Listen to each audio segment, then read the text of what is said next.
हरे कृष्ण, राधे राधे, जय श्री राम। मैं हूँ सृष्टि और आज हम बात करेंगे कि हमें हरे कृष्ण का महामंत्र का जाप क्यों करना चाहिए। हमने लेट्स जाप टुगेदर में सीखा था कि कैसे जाप करना है और आज हम बात करेंगे कि हमें जाप क्यों करना है। देखिए, मुझे भी बहुत बार ऐसा लगा था कि बैठ के बस जाप करते जाओ तो बहुत टाइम तक करते रहो, 16 माला करते रहो या फिर उससे ज़्यादा माला, क्योंकि मैंने बोला कि मैं बहुत सारे अलग अलग मालाएं कर रही थी। मतलब ज़्यादा से ज़्यादा माला कर रही थी, तो ऐसा लग सकता है कि this is a wastage of time. हम बैठ के बस एक नाम ही ले रहे हैं, कुछ प्रोडक्टिव तो नहीं कर रहे हैं। कभी कभी मटेरियल कंटामिनेशन हो जाती है या फिर नेगेटिव चीज़ें अंदर आ जाती है, तो अभी भी कभी कभी हो जाता है, मेरा ऐसा दिमाग में आता है, दिस इज़ नॉर्मल। हम सबके साथ ही ऐसा हो सकता है। लेकिन इसमें फिर भी आपको अपने दिमाग को ही समझाना पड़ेगा, अरे आप गलत समझ रहे हो दिमाग। इसको सही तरीके से आपको चैनलाइज करना होगा, दिमाग को समझाना होगा कि हम इस जाप को करके फ़ायदेमंद ही रहते हैं। किस तरीके से? मैं जैसे बोला कि मैं जाप तो हमेशा थोड़ा बहुत करती ही थी, लेकिन मैंने ये कुछ 1 महीना हुआ है कि मैं इस जाप को ज़्यादा कर रही हूँ, ठीक है। और इसको करने का रीज़न क्या था कि मेरे दिमाग में कोई एक बात को लेके बहुत ज़्यादा उथल पुथल हो रही थी। और इतना ज़्यादा उथल पुथल क्यों हो रहा है, क्या रीज़न है, मुझे कुछ समझ में नहीं आ रहा था। बहुत ज़्यादा उथल पुथल होने लगी। तब मैं उस चीज़ को कंट्रोल करने के लिए और खुद को शांत रखने के लिए मैंने सोचा कि मैं 16 माला करके ही रहूँगी। मुझे बहुत सारे बाधाएं आए, लेकिन जब मैंने 16 माला फिनिश किया और मैंने उस चीज़ को कवर अप कर लिया, तो मैंने रियलाइज़ किया कि जब मैं ज़्यादा से ज़्यादा जाप कर रही हूँ ना, फिर मुझे वो कोई भी बात ज़्यादा इफ़ेक्ट नहीं कर रहा है, मुझे फ़र्क नहीं पड़ रहा है एंड मैं आराम से रह भी पा रही हूँ। एक सेकेंड है। हाँ। तो मैं आराम से रह भी पा रही हूँ। तो मैंने रियलाइज़ किया कि इस जाप का तो बहुत सारा बेनिफिट है ही। जब भी हम इस जाप को करते हैं तो कुछ मिरेकल जैसा होता है, दिमाग शांत हो जाता है, रिलैक्स हो जाता है एंड लाइफ के सारे जो मतलब बहुत सारी चीज़ें ना विशेष जो आपके हैं वो मिराकुलसली पूरे होने लग जाते हैं।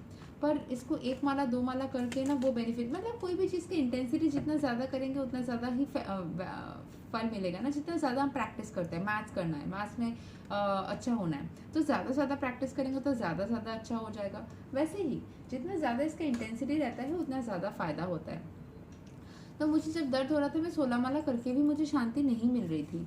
तब मैंने सोचा कि मैं और ज़्यादा करूँगी और ज़्यादा। तो मुझे फिर मन ही मन लगा मैं 108 माला तो करूँगी, पर अभी तक मैं नहीं कर पाई हूँ। हाईएस्ट मैंने 80 माला किया है, वो मैंने कर किया है। अभी मैं नेक्स्ट कोई ना कोई दिन ना एक दिन छुट्टी लेके, जब मैं छुट्टी लेके सोचती हूँ करूँगी, फिर कुछ देर करने के बाद मुझे या तो लगता है मैं थोड़ा रेस्ट ले लेती हूँ, कभी कभी नींद आ जाता है, बट मैं एक दिन टारगेट लेके करूँगी, 108 माला में करूँगी, ठीक है। सो मुझे किसी ने बोला कि तुम 64 राउंड्स कर देना, तो मैंने उसी दिन 69 राउंड्स कर दिए थे। 67 राउंड्स पहले, फिर 69 राउंड्स।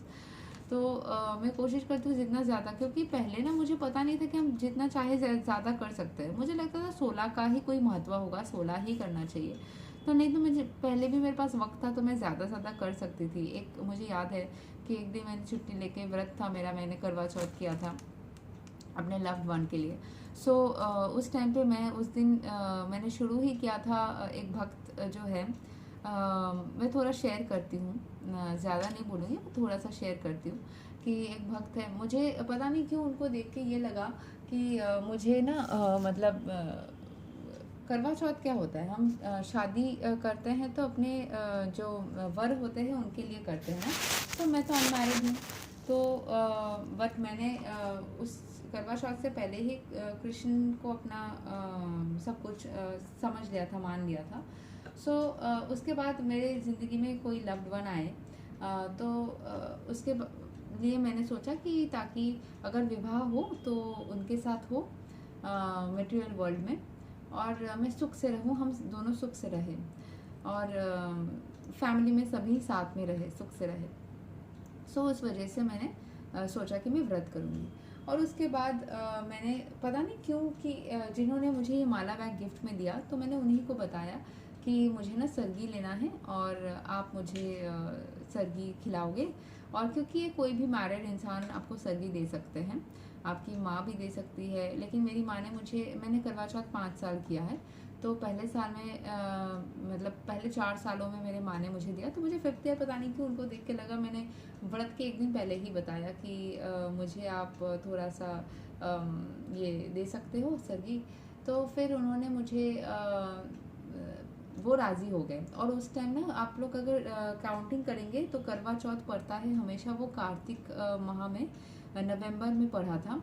और उस टाइम पे ना वो क्या चलता है, कृष्ण भगवान का कुछ एक स्पेशल मंथ भी चलता है जहाँ पे जो भक्त होते हैं वो लोगों को अपने घर में बुला के खिलाते हैं, बहुत सारी चीज़ें दान करते हैं जिससे उनको भी मतलब अच्छा होता है उनके लिए। तो वो भक्त है तो वो ऐसे लोगों को ढूंढ रही थी जिनको वो घर में बुला के बिठा के खिला सके एंड कुछ चीज़ें दान कर सके। तो मैंने बोला कि आप करवा चौथ का रिचुअल है कि जो भी सरगी देते हैं वो साथ में कुछ गिफ्ट्स भी देते हैं, तो आप मुझे 2-3 चीज़ें थोड़ा सा गिफ्ट में दे देना एज अ रिचुअल।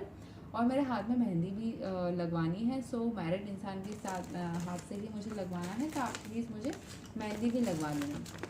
तो वो राज़ी हो गई, ठीक है। सो उन्होंने बोला कि वो सब कुछ कर देगी। तो मैं उनके घर सूर्योदय से पहले ही चली गई 4 बजे। तो उन्होंने मुझे सरगी दिया, सरगी में मुझे अच्छा हुआ, भगवान का प्रसाद मिला।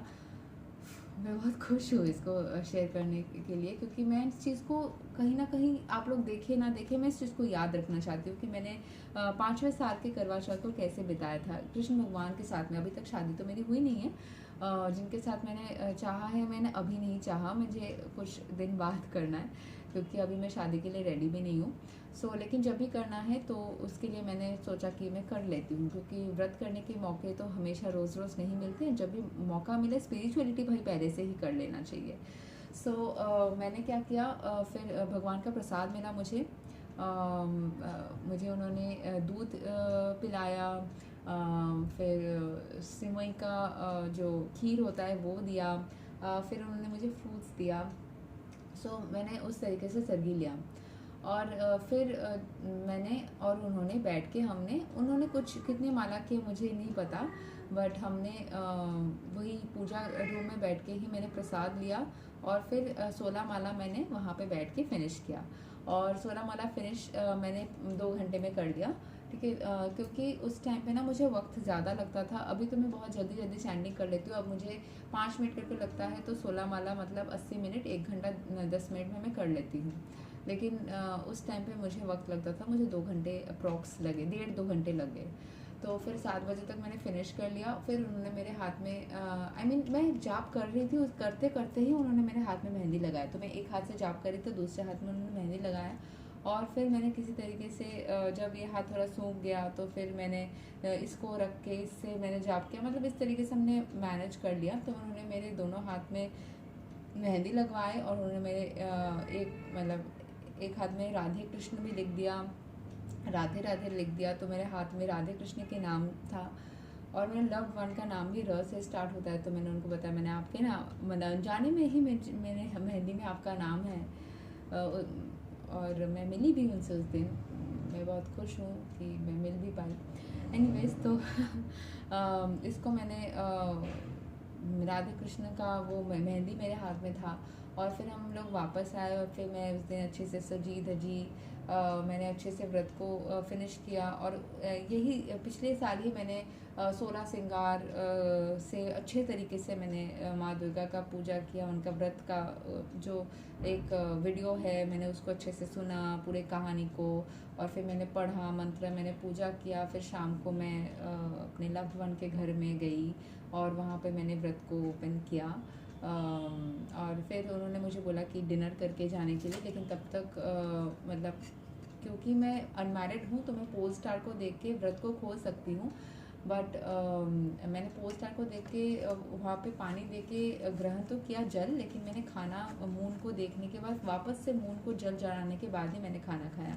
उनके घर में मैंने उनके घर के पानी से मैंने पोल स्टार को पानी दिखा के व्रत को फिनिश मतलब ओपन किया। बट मैं उधर क्योंकि तब तक चाँद नहीं निकला था, 9 बजे के बाद चाँद निकला था और मैं निकल गई, रास्ते में मुझे चाँद दिखा। मैं 10 मिनट रुक जाती तो शायद चाँद मिल जाता, लेकिन हाँ मैं वापस आई। और ऐसा था मेरा वो करवा चौथ। करवा चौथ व्रत एंड मतलब इसका एक्सपीरियंस मेरा बहुत ही अच्छा था। आप लोग किसी भी व्रत को करें ना, उसके साथ में कृष्ण को ज़रूर ऐड करें। कृष्ण को जैसे ही ऐड करेंगे ना, उस व्रत की शक्ति डबल हो जाती है। राधे कृष्ण को ऐड करें, हरे कृष्ण को ऐड करें। सो हमेशा उस व्रत की शक्ति दो गुना, चार गुना, बहुत गुना हो जाती है एंड आपकी व्रत हमेशा सक्सेसफुल रहती है। सो अगले किसी और स्टोरी के साथ में आऊँगी। आज काफ़ी रात हो गया, मैं रात तक वीडियो कर रही हूँ। 10:17 हो गया, मुझे अभी थोड़ा सा रेस्ट भी करना है। सो मिलेंगे किसी अगले वीडियो में, तब तक के लिए हरे कृष्ण, राधे राधे, जय श्री राम।